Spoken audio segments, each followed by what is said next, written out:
Hello and welcome to National Focus for Thursday, July 25, 2024. I am Julian Morris. In the headlines, Finance Minister to present a $1.4 billion budget. President's Charities Foundation holds check presentation ceremony. And geothermal power plant to have minimal impact on the environment. The details of the headline stories and more when we return.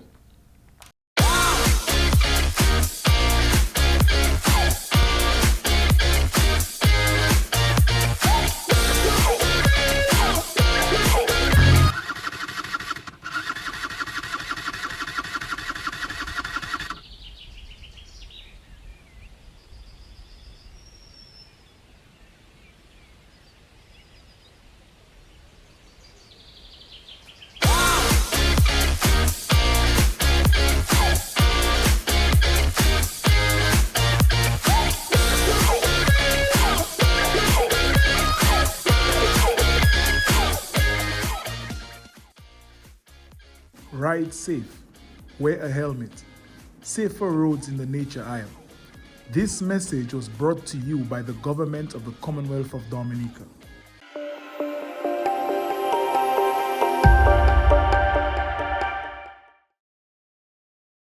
Welcome back. Minister of Finance, Economic Development, Climate Resilience and Social Security, Honorable Dr. Irving McIntyre, will present the 2024-2025 budget at the first meeting of the second session of the 11th Parliament on Friday, July 26. The proposed estimates of expenditure for the financial year ending June 30, 2025 amount to $1,486,951,793. Parliament will also seek authorization to borrow by means of overdraft from financial institutions, as well as authorization for an additional credit facility from the International Development Association IDA for funding of the Emergency Agricultural Livelihoods and Climate Resilience Project. A resolution to amend the value-added tax schedule is also on the agenda. At this meeting, Her Excellency President Sylvanie Burton, DAH, will deliver her inaugural address to Parliament. The proceedings of the House will begin at 10 a.m. and will be broadcast live via the Government Information Service and the Dominica Broadcasting Service. The President's Charities Foundation, Inc. held a check presentation ceremony on Wednesday at the conference room of the Office of the President. The check donations were presented to three beneficiaries: the Dominica Girl Guides Association, Grand Bay Primary Scout Troop, and the owner of Archis Printery and Architectural Design. President of Dominica, Her Excellency Sylvanie Burton, remains committed to assisting the most vulnerable in society. We are here, we are adults, but we are building a society for young people. And so we really have to assist as much as we can to build not just a society, but a society of responsible young people and adults also. And so I felt that I needed to lend a helping hand to what these organizations are doing. The presentation forms part of the social interventions earmarked for the community of Grand Bay, targeting the vulnerable children and youth. Her Excellency Burton hopes to see the support of youth organizations replicated in every part of Dominica. If we begin with the Girl Guides, we begin with the Scouts and the Cubs, they can progress to be very productive citizens and very respectful citizens. And I think we need to do that in every community in Dominica to lessen the number of crimes that we're hearing in our country, and to really encourage people to be respectful of authority. And so this afternoon, I am happy that we are doing this. It is small, but it is significant. A check donation in the amount of $3,735 went towards the Girl Guides Association of Dominica, towards the provision of uniforms for 9 brownies and 17 Girl Guides of the Grand Bay unit, while the Grand Bay Primary School Scout Troop received $5,612 toward the provision of uniforms for 24 Scouts and 6 leaders. Scout leader Bonte Liverpool expressed his deepest gratitude to the President's Charities Foundation. To the President's Charities Foundation for its signal magnanimity. May God bless you for advancing his cause and for advancing the purpose, the national purpose in youth growth and in youth development that you're doing so well. Recipient Archie's Printry and Architectural Design provides two much-needed services in the Kalinago territory and empowers the youth through her social enterprise. She is thankful for the support of the foundation.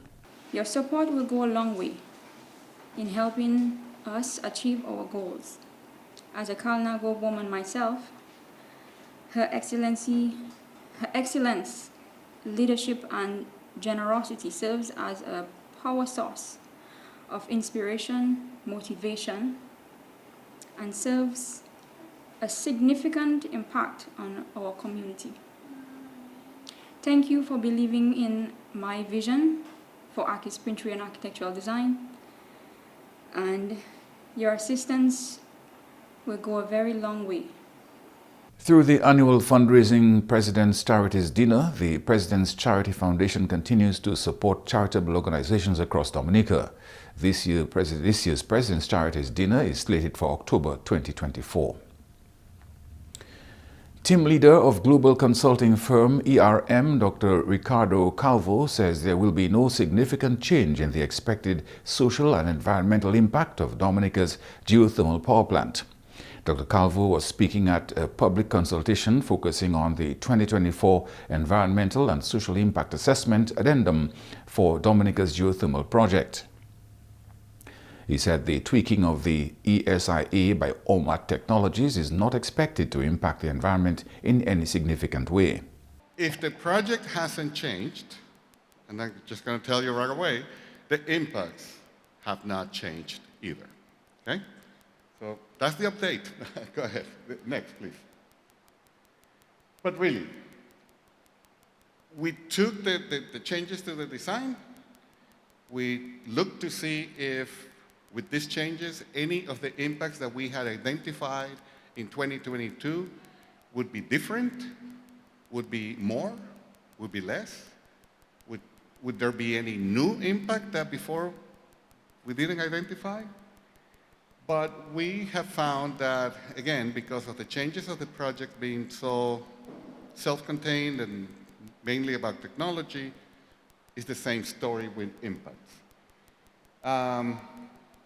In 2022, we had already established that the impacts were, the significance of the impact were minor to negligible and therefore acceptable in the context of the Dominican and international standards that are established by IDB and the CDB.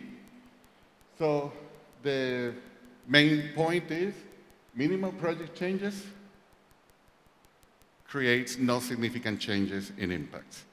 The changes to the design of the project by OMAT means much less water will be used. The changes made are mainly around technology choices. The focus now is on the construction of the power plant. He says there will be some expected inconveniences. So now OMAT is here, and they are already working on the early works.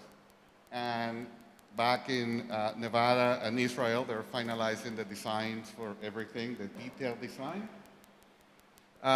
By September, the earthwork on site should be completed. So think about it. During that moment, between now and then, they're moving earth from here to there. This is the moment, this month, when there will be more dust. There will be noise of trucks coming in and out of the site. There will be excavators working on site. So the peak moment of discomfort for the people who are just around the project in terms of dust, noise, and the back and forth of traffic associated with the project will occur during these next 4 months. Electrical construction will begin later in the year. By November 2025, the project will enter into the commissioning phase, and by December of next year, electricity generation is expected to commence. You are watching National Focus. More when we return.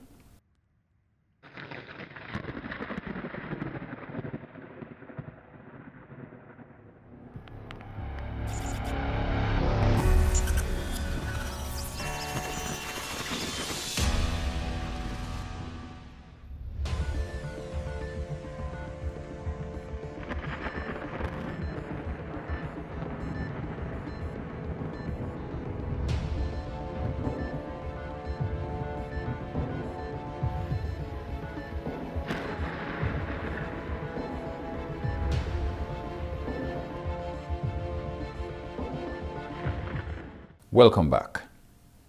The island of Grenada is set to host the 47th regular meeting of the Conference of Heads of Government of the Caribbean Community CARICOM from July 20th to 30. The meeting will be chaired by Honorable Deacon Mitchell, the newly appointed chairman of CARICOM and Prime Minister of Grenada. The meeting was previously postponed due to the devastating effects of Hurricane Beryl, which hit the island earlier this month. The meeting will bring together heads of government from across the region to discuss key issues affecting the community, including economic cooperation, climate change, and regional security. Government has reaffirmed its commitment to the development and advancement of the country's digital economy. This, as close to $1 million was given to young entrepreneurs looking to make a presence or create a presence in the online market under the Caribbean Digital Transformation Project. It's not that we in Dominica never had a digital economy. We always had it.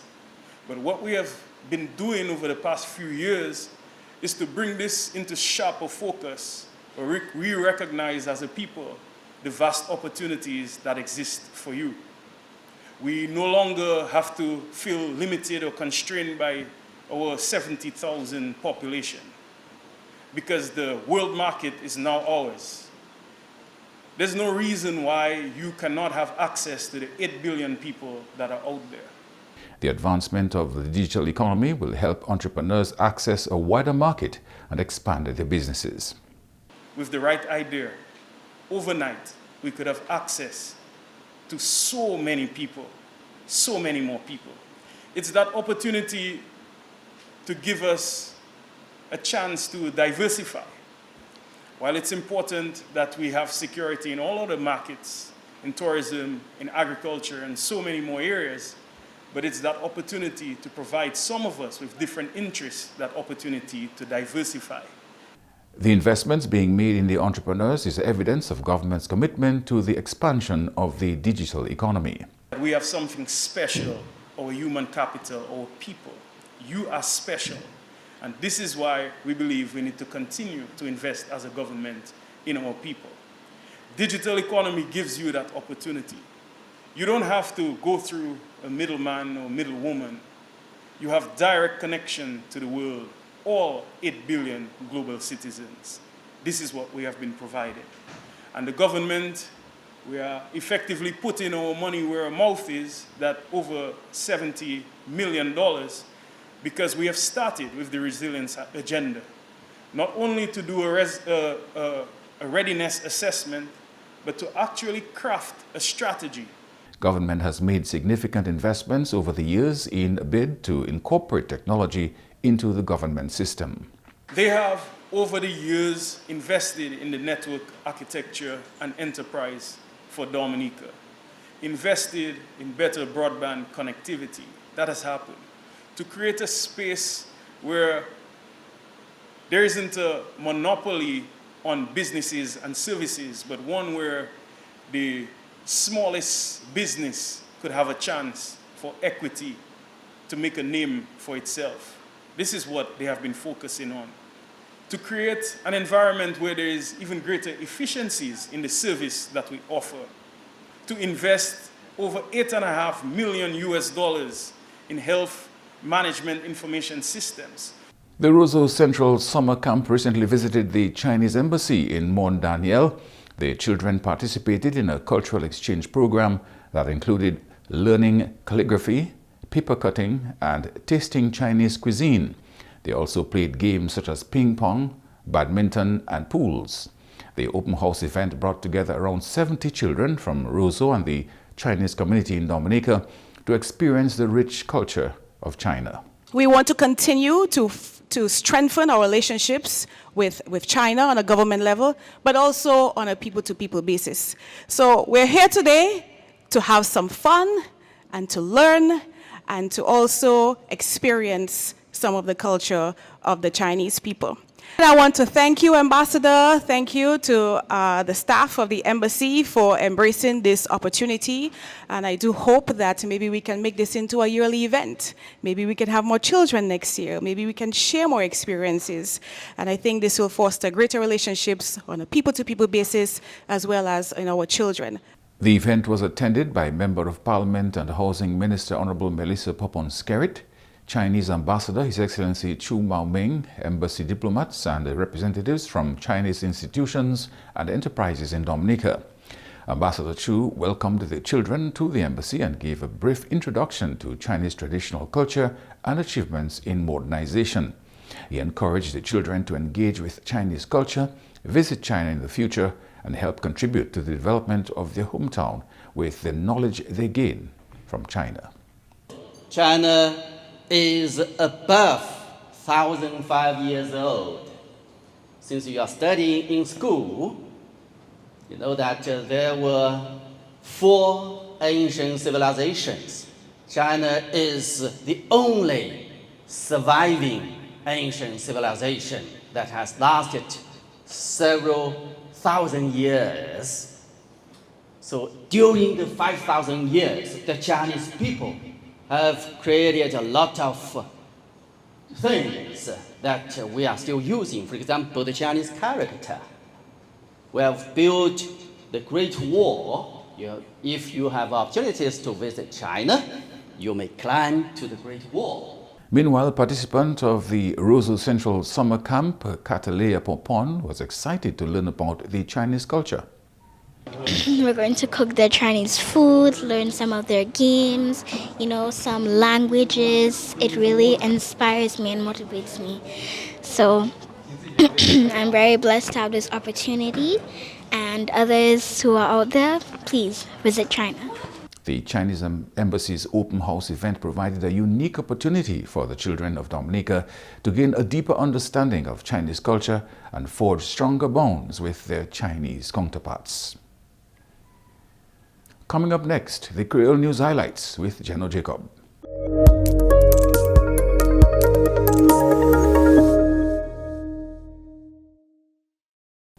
Bienvenue à ce nouvel en créole, nom monsieur Jeno Jacob.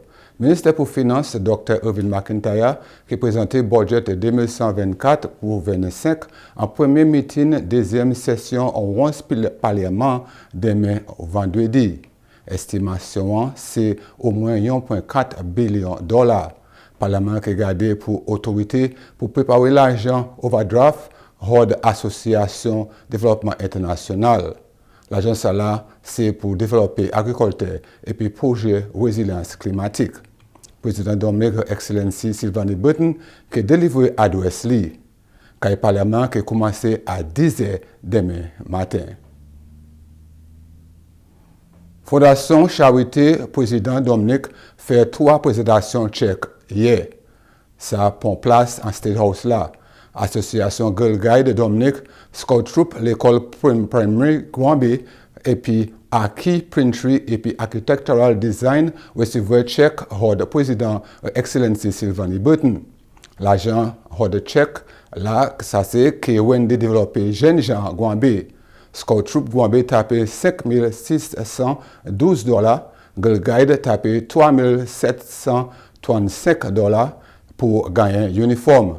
Aki Printry de pays Kalinago tapé l'argent aussi. Le gouvernement Dominique a un commitment pour avancer le développement économie digitale Dominique.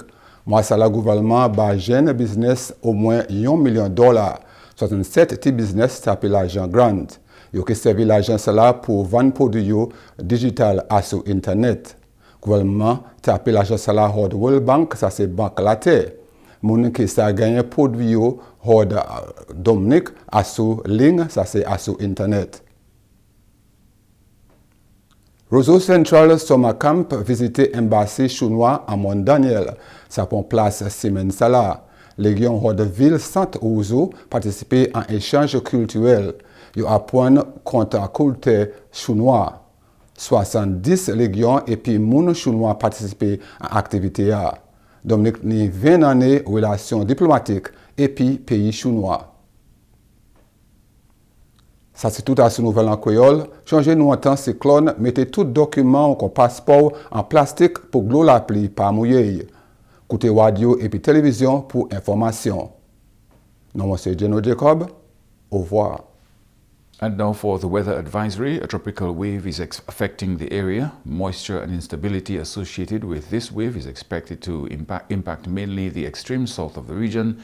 However, occasional cloudiness and windy conditions with a few showers are likely during the afternoon period. Thereafter, a high-pressure system will regain dominance and mostly partly cloudy conditions can be expected.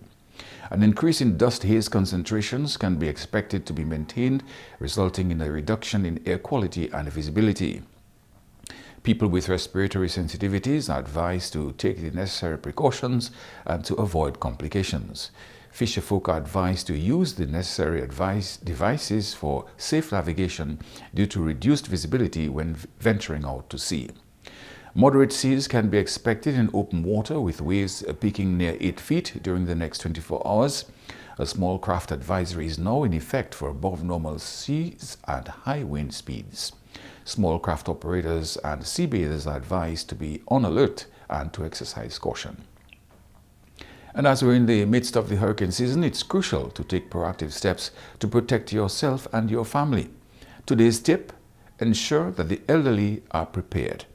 In addition to adequate medication, ensure that items such as glasses, canes, walkers, and wheelchairs are ready if the elderly has to be moved. Plan meals around special diets where necessary. And that's all for this edition of National Focus. Be sure to follow GIS Dominica on Facebook, YouTube, and on Twitter. You can also drop us an email at gis@dominica.gov.dm. From all of us here on the GIS News Production team, I am Julian Morris. Thanks for watching.